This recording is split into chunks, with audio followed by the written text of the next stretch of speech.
party tonight. Alright! We're gonna have a TV party, alright! Tonight! We've got nothing better to do than watch TV and have a couple of brews. Everybody's gonna hang out here tonight! Alright! We'll pass out on the couch. Alright! Tonight! We've got nothing better to do than watch TV and have a couple of brews. Don't talk about anything else. We don't want to know. We're dedicated to our favorite shows. And tonight is the night. It's a beautiful night. Tonight, our favorite show is She-Ra and the Princesses of Power, brought to you by the good people at DreamWorks Animation Television, Mattel Creations, and Netflix, and NBC Universal Television Distribution. I am your host, the mandated reporter, and frankly, I'm mortified, Mr. Mark Radulich, and joining me to talk about She-Ra and the Princesses of Power Season 2 is the one and only proprietor and owner of the Honeysuckle Rose Creations, Mrs. Alexis Hejna. How do you do, madam? I am doing very well. But don't start singing that song unless you're going to sing the whole thing.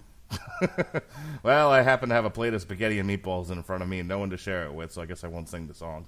Well, I've got a manual on hand. Are you going to get Disney Plus when that comes out? Oh, totally. Okay, me and you may have to then do a TV party for the live-action Lady and the Tramp, which is debuting on Disney Plus when that finally lands. I'm torn between thinking that's going to be awesome and thinking that is going to be Lion King meets Snow Buddies. Yeah, I'm not saying it's going to be good. I'm just saying we have to talk about it. Yeah. No, Lady and the Tramp is one of my, how do I put this? One of my, I'd say, top 10 understated favorite Disney films. It's funny, we're like not even a minute into this and we're already talking about something else. You brought it up. I did bring it up. I'm bad. All right. With that being said, let's get on with She-Ra Season 2. Now, we discussed She-Ra Season 1, and the whole reason we started on this, other than Alexis is my go-to gal for all things cartoony, but also this made news for its gay-positive approach, despite the fact that it is a children's cartoon show.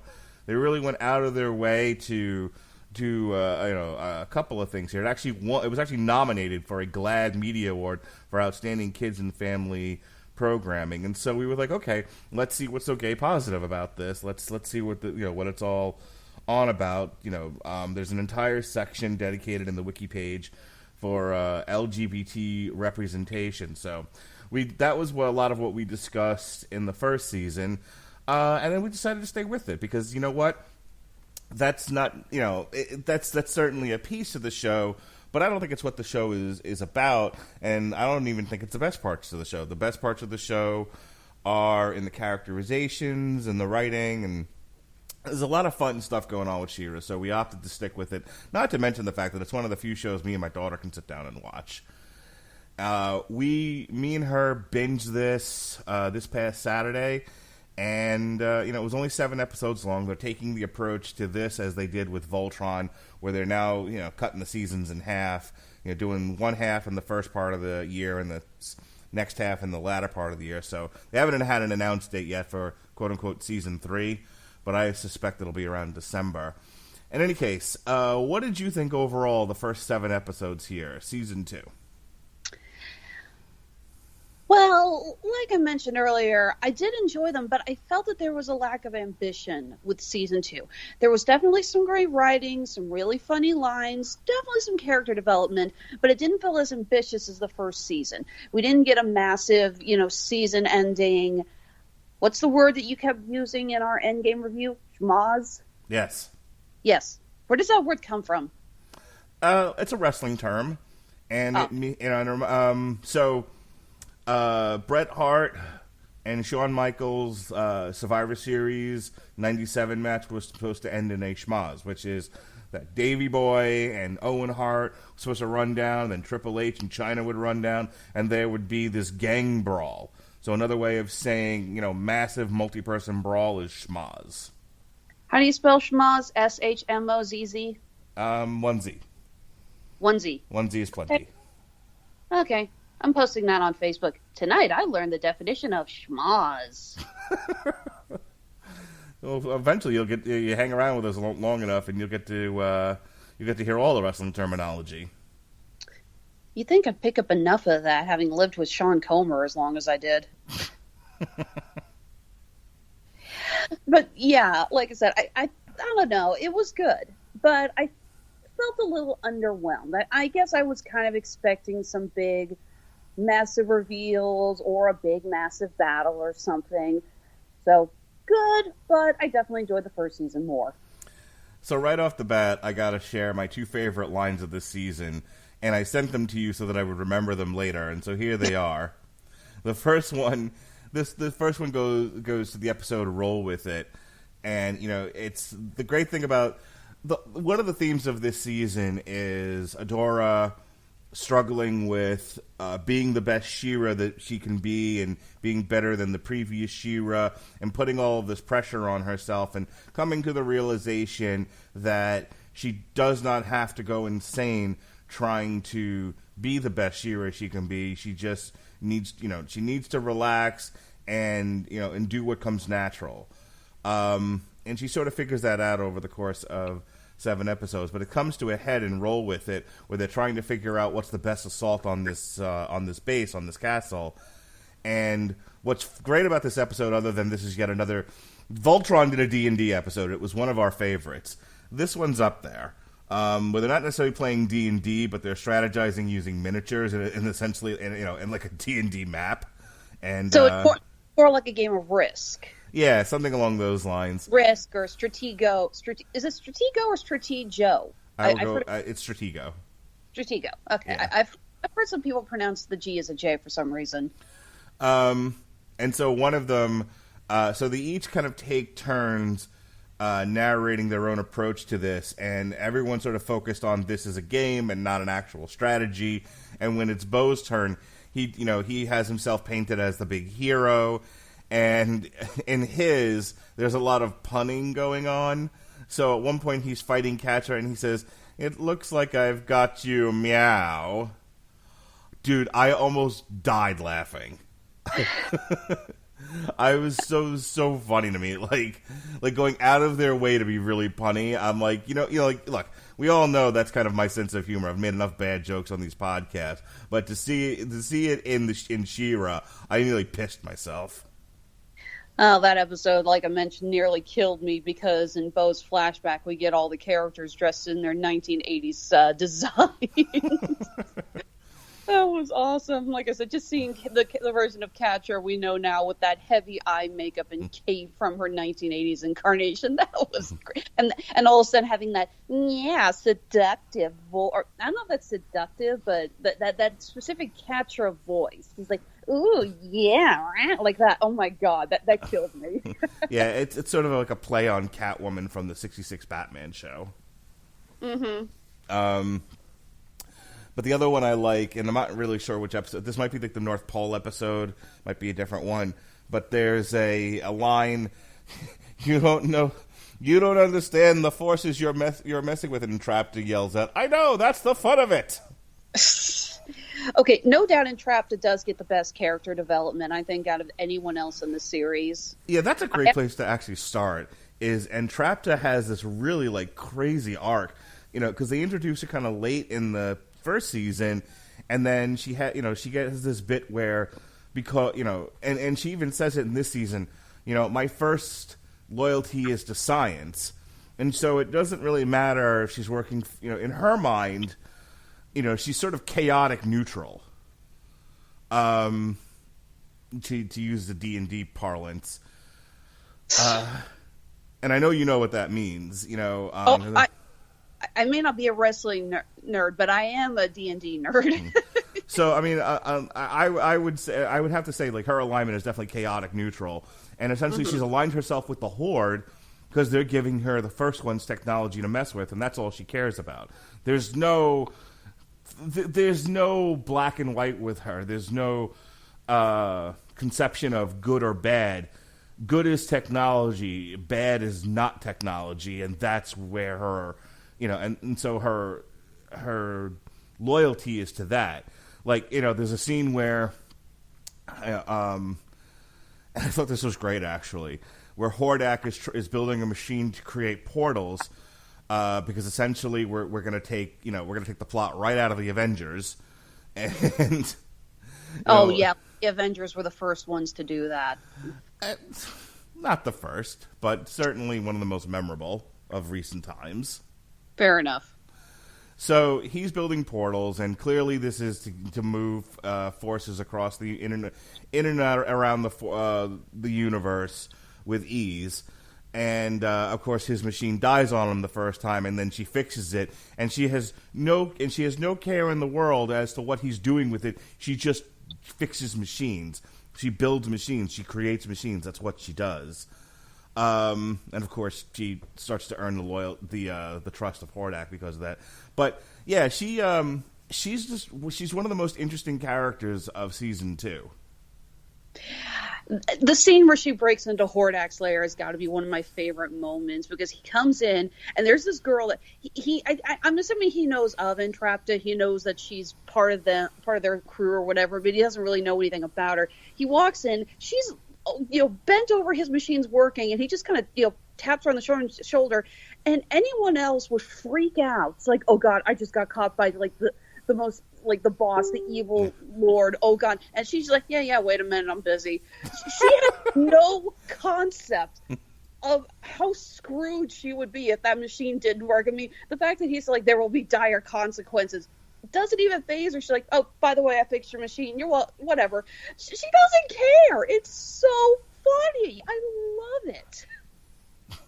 Yeah, it's good stuff. And it's really weird because, like, you spend a lot of time with Bo and, oh gosh, what is the name of the character? Glimmer. Yeah, Glimmer. In the first season, obviously you spend a lot of time getting to know Adora. I feel like they pulled away from that this season. I mean, you get to know Bo a little bit more, especially towards the end of the season with the Two Dads episode. But there was definitely a lot more focus on Catra and Entrapta, and slightly less on Pinchy. Scorpia? Scorpia, that's the girl, yes. But I actually thought that's what made this season a little bit more interesting, and I thought it was forward-thinking for the writers to go, okay, we have our good people, we have our good guys established. Let's go ahead and focus a little bit more on the Horde and flesh them out so they're not just, video game bad guys, bosses of the week, that sort of thing. Yeah, I'll give you that. I do like the character development, although it's apparent that with Scorpion... Is it Scorpia or Scorpina? I gotta look it up. Scorpia. Yeah, apparently with Scorpia, they're going the Lyra Bonbon way of establishing that relationship. It's a bit awkward. Well, okay, I was like, you have a little girl. Has she watched My Little Pony Friendship is Magic? Oh, of course she has. Okay, so you got two background characters, Lyra and Bonbon, who are always seen doing stuff together, and the shippers are nuts with these two. And there's this great episode. The 100th episode actually has them. They're like decorating a town hall or whatever for an event, and they're talking about it, and they're giving each other total bedroom eyes, and it's so great having a best friend like you. And it's like, yeah, best friend, world's biggest quotation marks. So every time I see someone, so with Scorpia, I look at her and she's like, you'll see that I'm her best friend. I'm like, wow, that is the Lyra and Bonbon situation so bad. It's almost it's almost aversive, isn't it? Because I think if you're DreamWorks and your Netflix, you want kids to watch this. I would imagine they're not necessarily betting on 30 and 4-year-old adults with podcasts to give this thing a whirl. They're really wanting kids to watch it en masse. They're looking for my daughter, as an audience member, and I got to imagine in the writers' room there's somebody pushing. There's somebody really pushing the boundaries of gay representation, and there's another person pushing back going, we don't want to scare away the children because their parents see what's going on here and turn it off. Yeah, more or less. So, like I said, they're Lyra and bonboning it. Yes. They're not going to actually come out and say, gasp, shudder, gay. So... Lyra and bonboning it, but then at the same time, you got to season with the two dads because we find out that Bo was raised by a homosexual parent. So he has two dads who are two of my favorite characters in the season. They are so adorable. I love them. Yeah, I thought that was a pretty brave choice to put that in an animated children's show, but they also handled it well. I mean, I don't want to get off on a tangent here, but. My wife is against a lot of gay representation in children's fare. Otherwise, she doesn't care. She doesn't, she's fine with whatever. And she certainly doesn't have any biases against homosexuals. But she does kind of draw a line at give Elsa a girlfriend, essentially. Well, we've talked about this on past shows. I'm against the whole give Elsa a girlfriend, not because I'm against the idea of gay characters in children's animation. I'm fine with that. I am against taking an established character and making them homosexual to please an agenda. If you want to start with a gay character, or if you want a gay character, start with the gay or the character gay at the beginning. Yeah, don't make them gay to please people. Yeah, we had this conversation on the Civil War podcast. I don't know if you've had a chance to listen to it, but we did a whole sidebar on the all-new, all-different Marvel, which was essentially where they race-swapped and gender-swapped everybody. And, we were all kind of in agreement with the same sentiment. We're fine with what, you want to have Asian and black and female, and, you want to have a slew of minority characters. Try creating new ones, not gender-swapping or race-swapping established ones that, that are already out there. Though though it's funny, just as an aside, gosh, who was it? Oh, I want to say it was maybe the Fan Force Stick or something else where I got really agitated at a race swap, and I happened to say it in front of one of my really super progressive.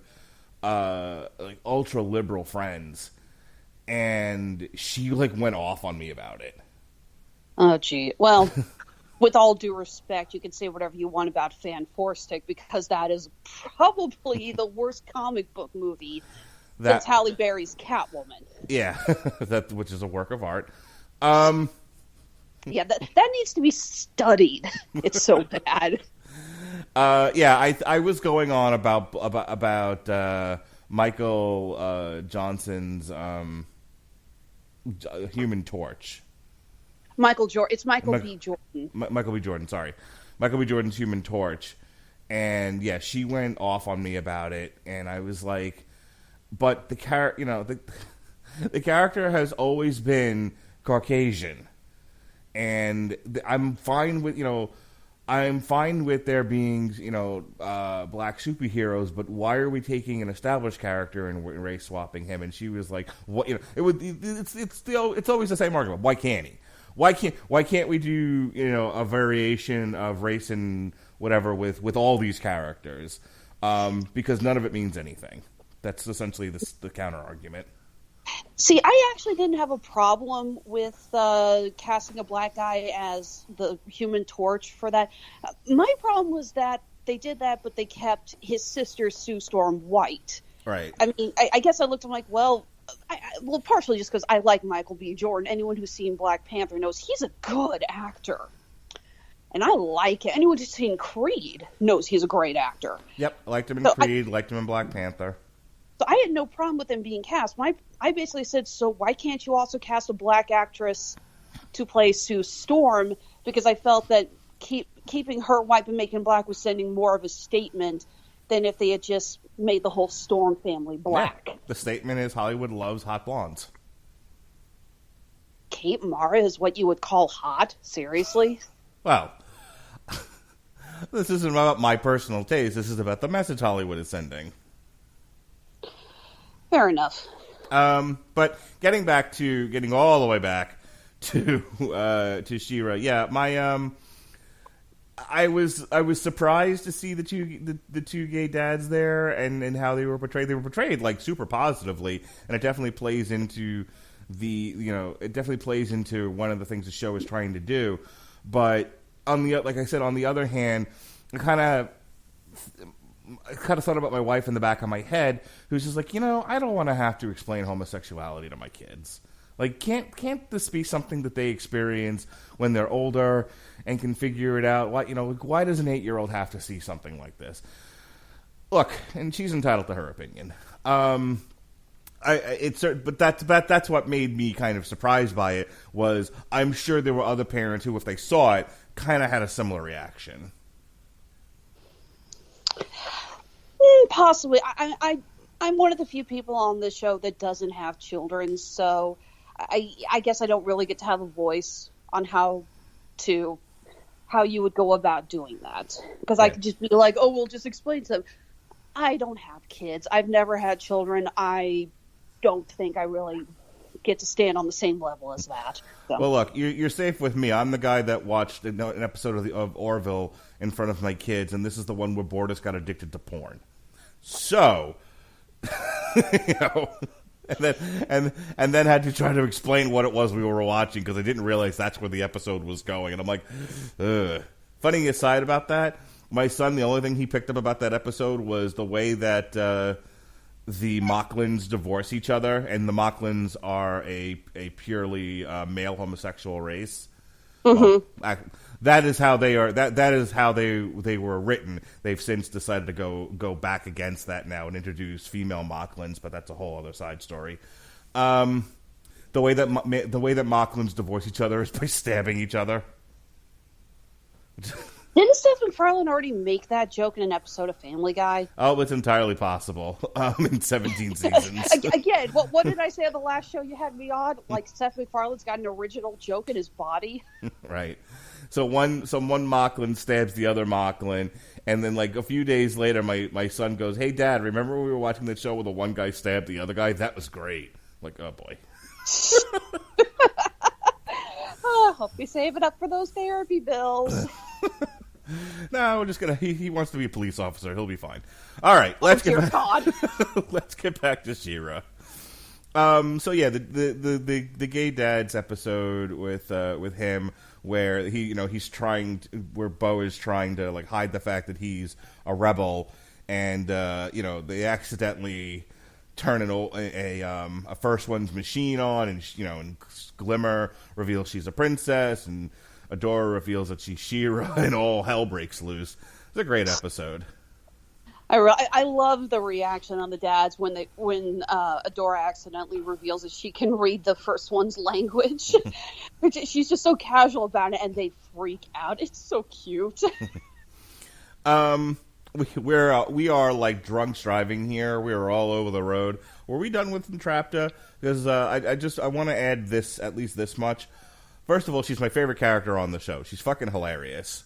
Mm-hmm. The lady that voices her, Christine Woods, is damn funny.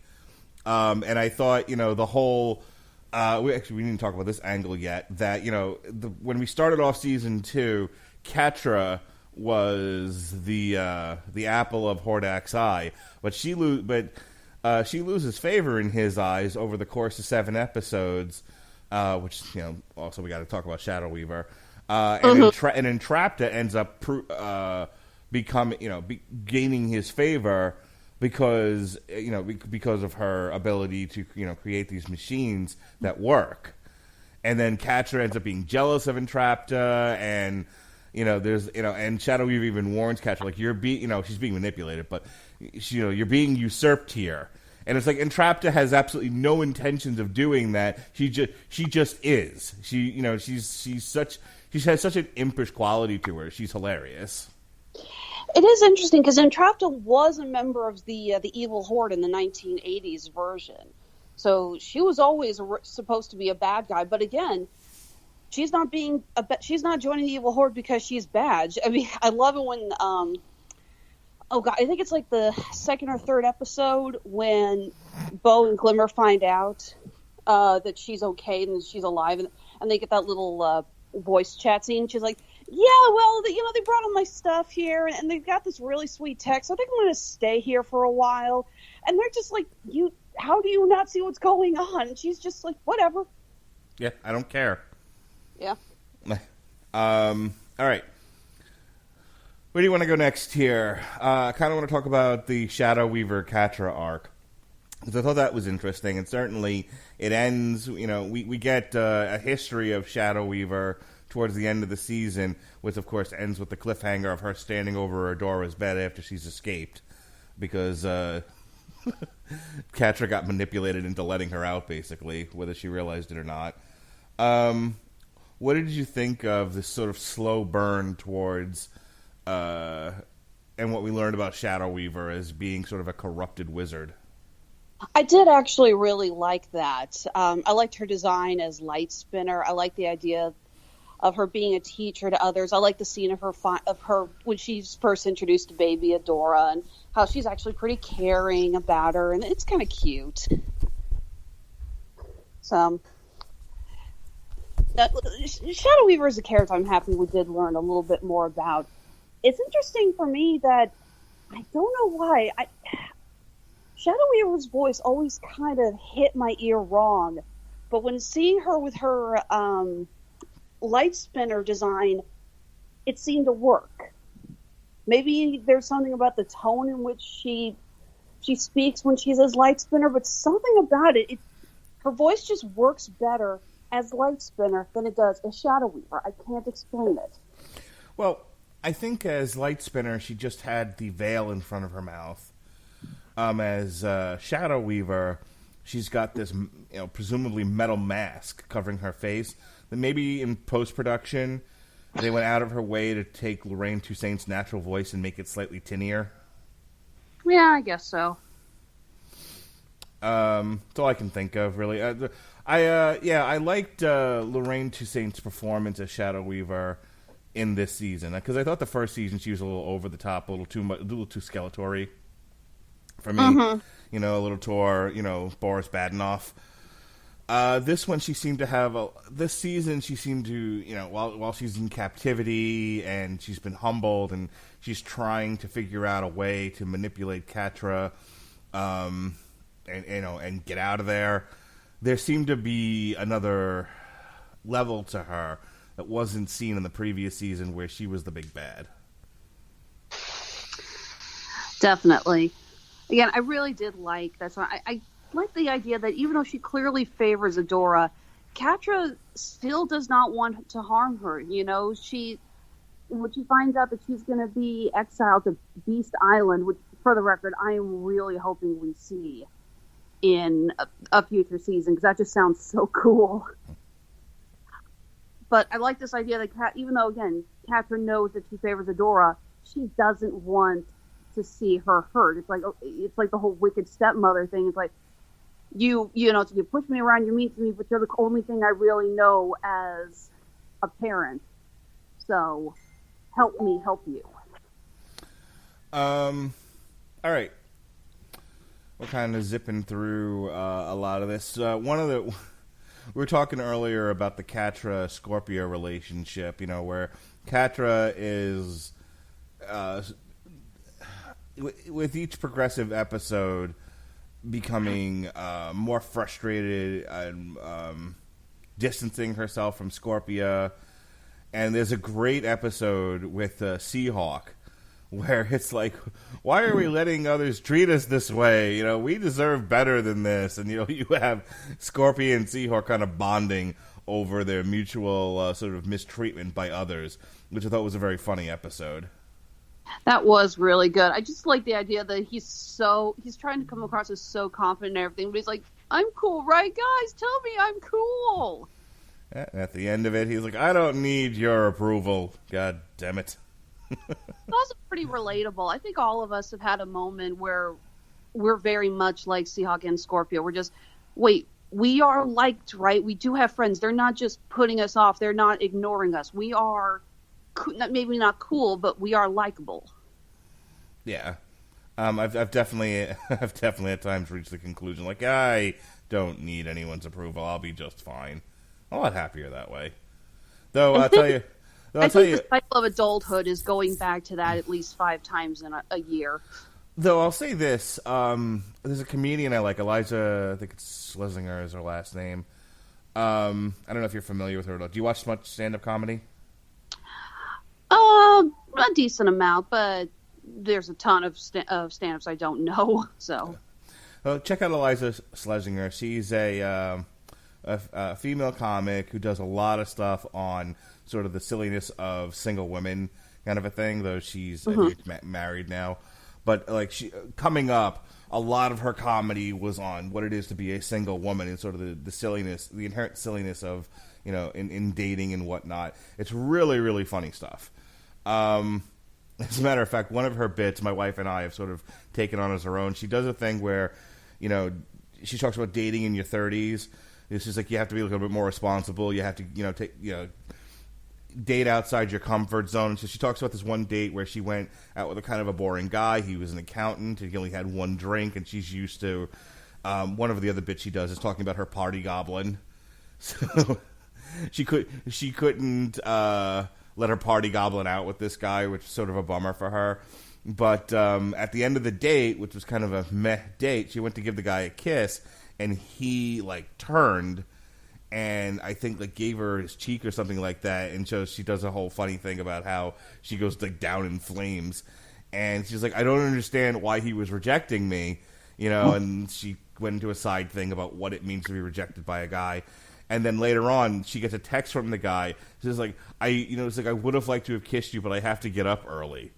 And she's like, that is the dumbest text I've ever received. It's so dumb it doesn't deserve a rational response. So she sent him a fried shrimp emoji.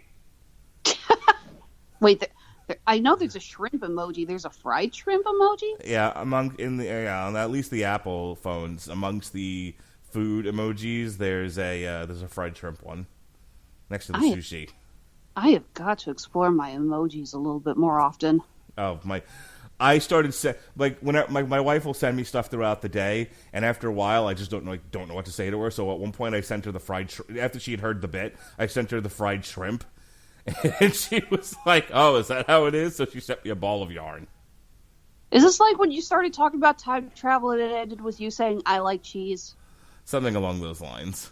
There you go. So, back to Eliza Schlesinger. What fucking got me started on that? Oh, she does a whole bit. I'm back, ladies and gentlemen. She did a bit about how, she started talking about the idea of the person who says, I don't care what people think of me. She's like, what do you mean you don't care what people think of you? What are you, psychotic?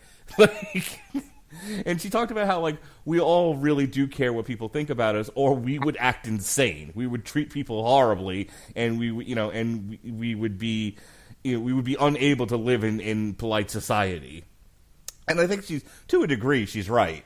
I think when we say we don't care what people think of us, it's that up to a certain point, you're willing to do what makes you happy, but you still are able to balance that with, treatment of others. Not a total, I'm going to do whatever the hell I want to do and to hell with people, which is too far to the one side of the pendulum. So, I have no idea why I decided to bring that up, though. Seahawk. Thank you. Glad one of us remembered. All right. switching to the other side here, one of the things about this season, one of the sort of B plots to it, was now that we spent the first season putting together the Alliance, now the Alliance has to go forth and actually do something, and there's stress. There's, you have Frosta, who makes a point of saying, look, I've never had to deal with other people before, I don't know what I'm doing. You have Mermista and Perfuma, who there's some degree of tension between, and everyone kind of wants to do their own thing. Like they may be united in goal, but they're not necessarily united, in a way that's productive. And so there's a lot of that going on in season 2. Yeah, it kind of harkens back to what was the line from Tony Stark? We're a chemical mix. Oh God, I'm trying to remember what that line is from the first Avengers movie. We've talked about it so much on this show, but I can never remember it. Well, there's Banner's line is, we're not a team, we're a time bomb. That's it. Yeah. Yeah, kind of a similar idea. It's like they're all together, they know what they need to do, but that doesn't exactly mean that they're going to work well together. You can have similar goals to somebody, but that doesn't mean that you're going to be friends. Right. And well, I think they're all used to being the sole decision maker, the sole leader of their own domains, and now they have to work as a team. It's just not something that's coming naturally to anybody, including Glimmer and including Bo's okay with it, but Glimmer especially, I think she's really had to struggle with, she was the general basically of this army for so long that sharing power is not something that comes naturally to her. Definitely. I think Bo's also kind of coming into his own as the weapons guy, especially with Entrapped gone and him kind of realizing that he's got to step up his game to work on tech for the Alliance. So the few episodes that kind of dealt with all of that, I did enjoy. We'll see where it takes us. I liked also the idea of, okay, so they're out there and they're fighting off these bots, but it's a war of attrition, and they can't seem to make any ground, which I thought was interesting to present in the first part of the season. I have to admit that there is something about that you don't really see either side in season 2 get really far one way or another. I mean, in season 1, we had the great part after the princess prom where Glimmer and Bo are kidnapped and they've got She-Ra's sword. And then you've got the ending battle where they take back the Whispering Woods. In this one, they're kind of at a stalemate. You said it best. You don't really see the Horde or the Alliance make a great stride in one direction or another. Well, I think the most we get is them recapturing that one city in the D&D episode, and then Entrapped getting that huge piece of First One's tech in the Frozen North episode. Well, that's the thing. I think we're not real. They may have called it season 2, but I feel like this is more of the mid-season finale. Like this is set up for the next 7 episodes. Yeah, maybe that's why it feels so unambitious and cut so short. Is maybe they really did. Maybe there was more that we were going to get, and they cut it short. I was thinking suspicion there's at least 3 more episodes that they were building up before DreamWorks or Netflix or whoever the head honcho here said, "Oh, we're only doing up to episode 8." Yeah. All right. I've covered a lot of territory here. I mean, granted, I don't. This isn't going to be a 3-hour show. There's only 7 22-minute episodes here. So I'm going to kick it over to you. Is there anything we haven't covered here that you want to chat about? Any themes or issues that we haven't discussed? Any other side tangents I can go on for you? Well, this is kind of interesting for me. Going back to when we talked about season 1, I put money down that we were going to be hearing more about Eternia, and we were going to be opening the doors for He-Man to come in, especially since we still know nothing about where Adora came from. She's an orphan. And at the end of second season, you got Hordak talking about portals to other worlds. Well, when I first heard that, I thought, boom, this is how we're going to open up the door to Eternia. Eternia is not another dimension. It's another planet. And they're going to open it up, the portals to going there, and we're going to find out more about that. But now we got the news, we were talking about this earlier, that there is a live-action He-Man movie in the works, starring some actor from the Netflix movie whom I have absolutely no idea about anything else he's in. I just love all the news. It's like, He-Man cast so-and-so in role. I'm like, that's great. Who the hell is that? Yeah, I'm not... I mean, we'll see. I've learned not to judge things before I see them, but I'm not utterly impressed with who they cast as He-Man at the moment. Better than Dolph Lundgren again. Bite your tongue. Oh, no. I'll insult Dolph Lundgren until the day is long. I will not insult Frank Langella as Skeletor. Okay. I'm sorry. Every actor deserves a role where they can act batshit crazy as a villain. We saw that with Frank Langella in Skeletor. Glenn Close as Cruella de Vil. I'm sorry. I love it when I see a well-known, really amazing actor clearly going balls to the wall insane as a bad guy. I think next December 2020, we're actually getting a Cruella movie. We are. Emma Stone. I don't know where they're going with that. Live action Cruella. Get ready. I'll be tapping you for it. They try to give an origin for why she's got half black and half white hair. So help you. Hang on. There's a quote here that I've been saving. Where was that thing from? Somebody made a joke about... Yeah, here it is. Bad writing trope that's officially called midichlorian magic, where adaptations / sequels / reboots try to explain things that don't need explaining. Okay. And he brought it up because he went to go see the Dumbo movie and was discussing how they literalized the pink elephant scene. Yeah. And it's like, you don't need to do that. So I like that idea, the midichlorian magic. And I'm just like, this needs to become a common phrase now for when they do this shit. All right. Well, we'll try to make that happen for you. Go watch Todd in the Shadows. He's the one who came up with it. It's a tweet that he did that I stole or retweeted, whatever. Hey, look, I'm all about stealing other people's stuff. Yeah, if you don't want it stolen, don't tweet it. That's right. Yeah. But, so yeah, going back, again, that's where I thought we were going, but if we've got the live-action He-Man movie coming out, they're probably not going to want to do He-Man in the animated version as well. I mean, I don't know if these two are owned by separate companies right now, but either way, it would be a huge conflict, especially if the animated He-Man looks different and sounds different from what they're going with in the movie.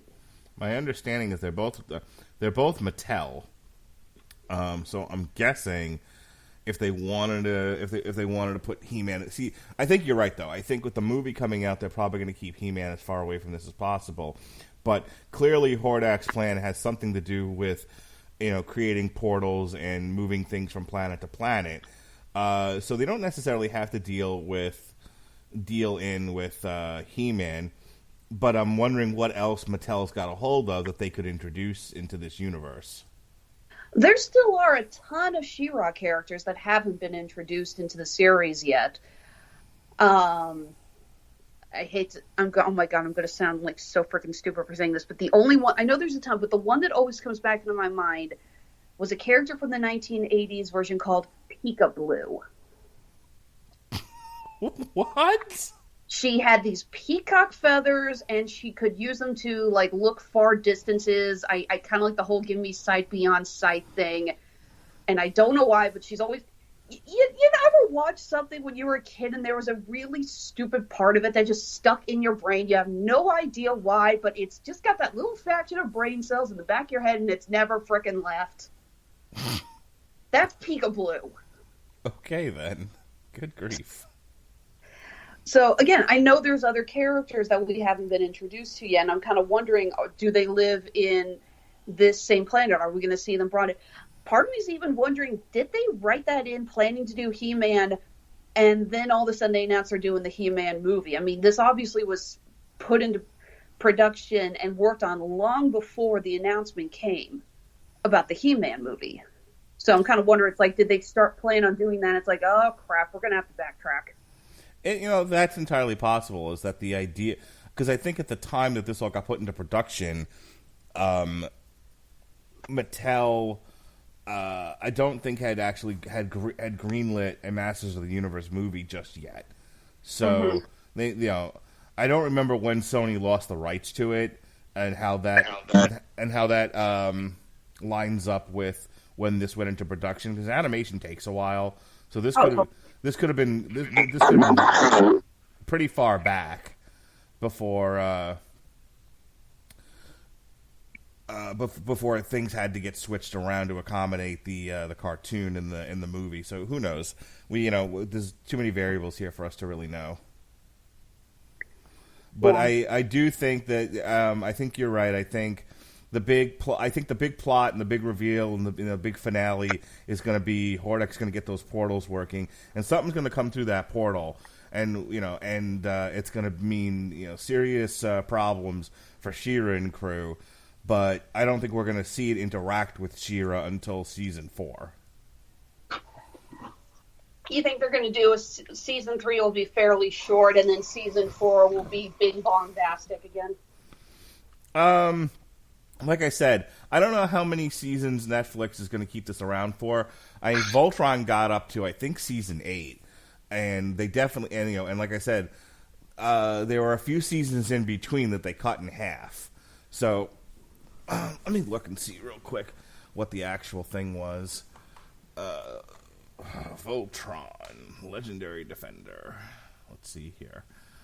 Come on, Googly. Episodes. Okay, so seasons 1 and 2 both had 13 episodes. Season 3 was 7 episodes. Seasons 4 and 5 were 6 episodes. Season 6 was 7 episodes, and then the last 2 seasons went back to 13 again. Okay. So like I said, we'll probably get. I think they're keeping it the same. I think we're getting. We're going to end up getting a 6 episodes at the end of this year, and they'll probably kind of keep it. Bounce it back and forth like that until we're done with this. It's my guess.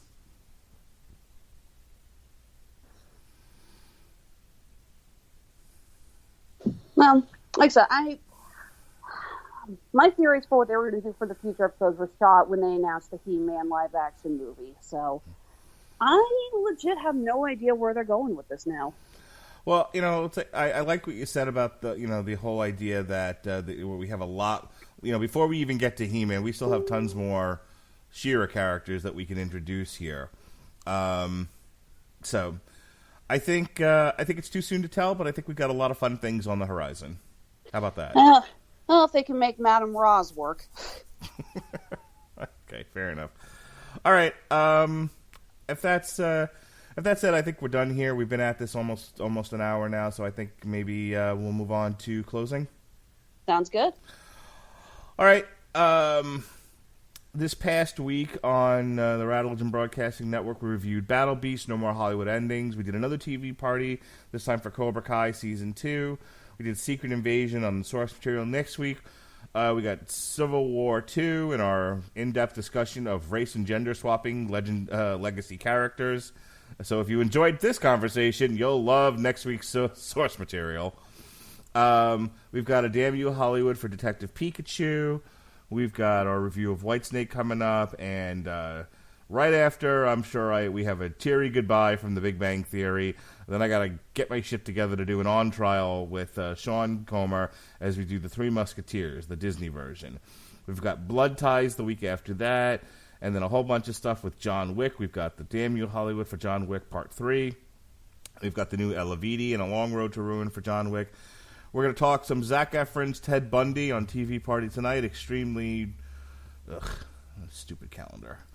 Extremely Wicked, shockingly Evil and Vile. I'll have Pat and Robert on for that.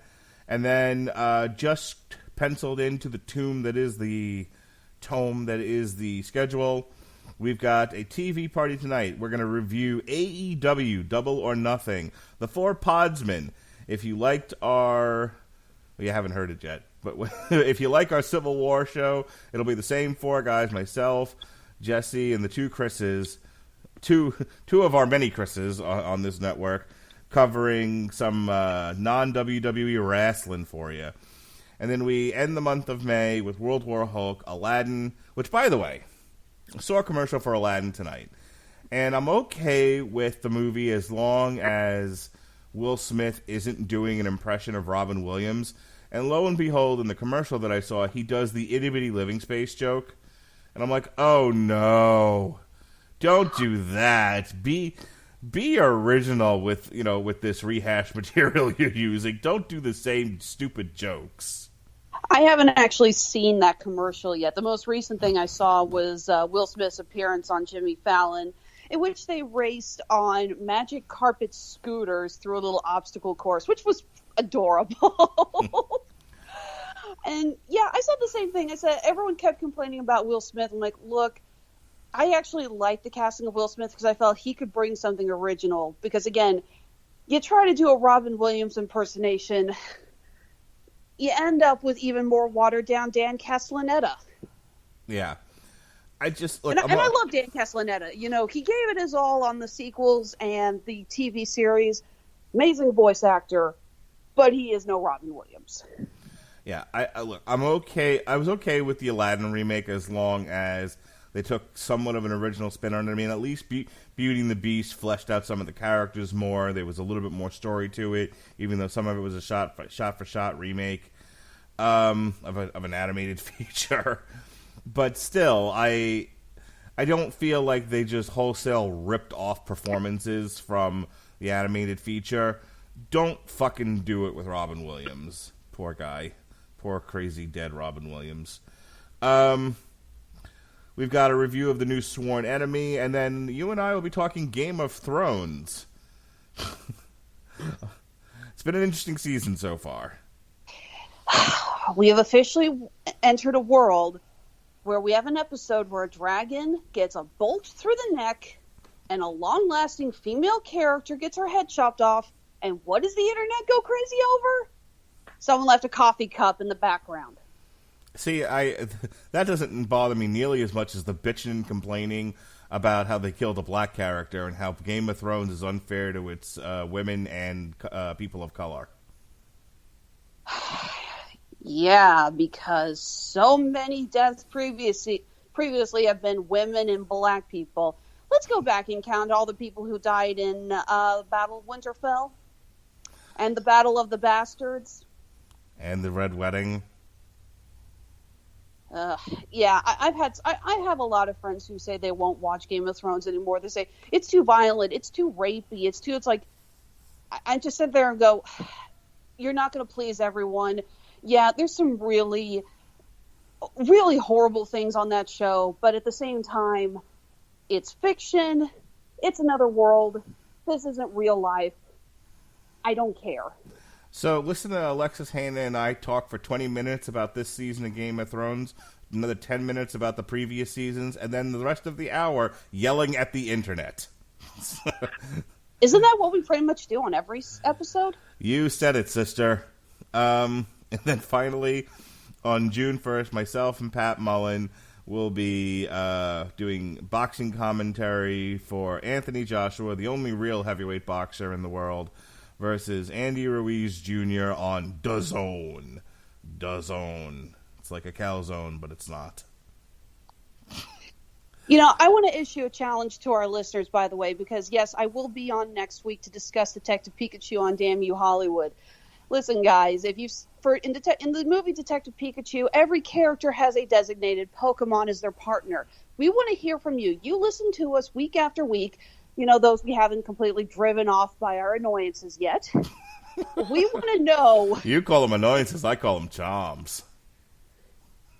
Sure, why not? We want to know, if you had to assign a Pokemon to the staff members here at the Radulich Broadcasting Network, which Pokemon would you assign to whom? We want honest answers.